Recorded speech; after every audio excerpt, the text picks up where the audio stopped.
অনেক কিছু সম্ভব, যেখানে আমাদের এইটা যখন শুরু করেছি আমাদের প্রতিষ্ঠানের ফান্ড থেকে 100 টাকার মতো দেওয়া হয় না, কিন্তু এখানে যত টাকার কাজ হয়েছে আমাদের সভাপতি মহোদয় আছেন, উনি মেজারমেন্ট করলে ধরতে পারবেন যে কত টাকার কাজ হয়েছে।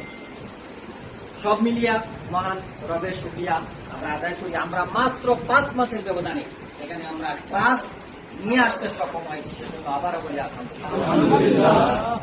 এই কথা উন্নয়ন হচ্ছে, উন্নয়ন হবে। আলী হোসেন সুয়ামিয়া থেকে শুরু করে কিয়ামতের আগ পর্যন্ত আমরা আল্লাহর কাছে এই প্রতিষ্ঠানের কবুলিয়ত প্রার্থনা করব। আল্লাহ যেন সকলের মেহনত, সকলের চেষ্টা সাধনা, সকলের যত পরিশ্রম আছে এই জায়গায়, এখানে আমি নাম বলে গাছুদার অনেক মানুষের নাম আমি আমার 25 বছর হয়ে গেছে, অনেক মানুষ আমার চোখের সামনে ভেসে আসছে যে ওরা প্রতিষ্ঠানে কিভাবে আসতো, প্রতিষ্ঠানে কিভাবে দেখতো, আমাদের সাথে কি সম্পর্ক ছিল। সব মিলিয়ে আল্লাহ যেন সকলকে নির্মাল বদল, উত্তম বদলা দান করেন।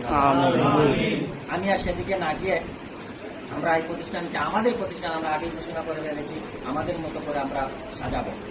প্রথমত এখানে কোথায় এসেছে প্রাক্তন ছাত্র পরিষদ গঠনের পরামর্শ।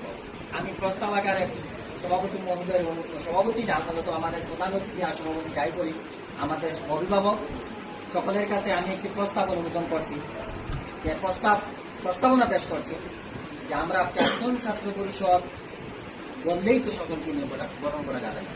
আমরা প্রথমত একটি আহ্বায়ক কমিটি গঠন করেছি। ওই আহ্বায়ক কমিটিতে আমার দৃষ্টিতে 3 থেকে 5 জন সদস্য দেই, এই 3 থেকে 5 জন দিয়ে বাকি কার্যক্রম কিভাবে অগ্রসর করা যায় কিনা ওদের উপর মতামত, এবং ওইটা আমরা এখানে ফাইনাল করি। 3 জন সদস্য প্রাক্তন ছাত্রের মতো আহ্বায়ক কমিটিতে থাকবে। পরবর্তীতে ওরা বসে ওইটা সাজাবে এবং কিভাবে ডাকবে, কিভাবে মানে তাদেরকে ডাকলে সকলকে পাওয়া যাবে, তাদের সাথে সঙ্গীত করা যাবে, আমরা কি ধরনের কার্য পরিচালনা করলে আমরা এটাকে সকলকে এটার সাথে সম্পৃক্ত করতে পারি। আমার মনে হয় এটা আমরা দেখেন, মতামত দেন, যদি সম্ভব হয় আহ্বায়ক কমিটিতে আমরা কাকে দিতে পারি, 3 জন হোক 5 জন হোক, একটা কমিটি আপাতত আহ্বায়ক মনে হবে, ঠিক আছে কিনা? সকলকে তো আর একসাথে প্রতিদিন বসা যাবে না, ওরা বসে কর্মসূচি ঠিক করলো, কি করা যায় না করা যায়, এতে করতে গিয়ে সবার সাথে যে ধরনের লিয়াজও করার দরকার, কমিটিকে আরো বৃদ্ধি করার দরকার, বৃদ্ধি করবে।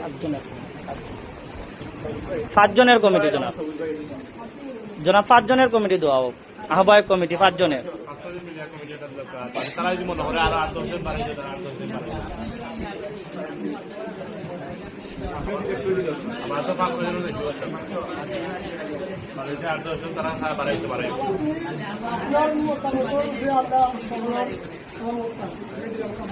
আমি আসলে আগে একটি আবুল কালাম আজাদ আমার সামনে নিয়ে আসি, আমি আগে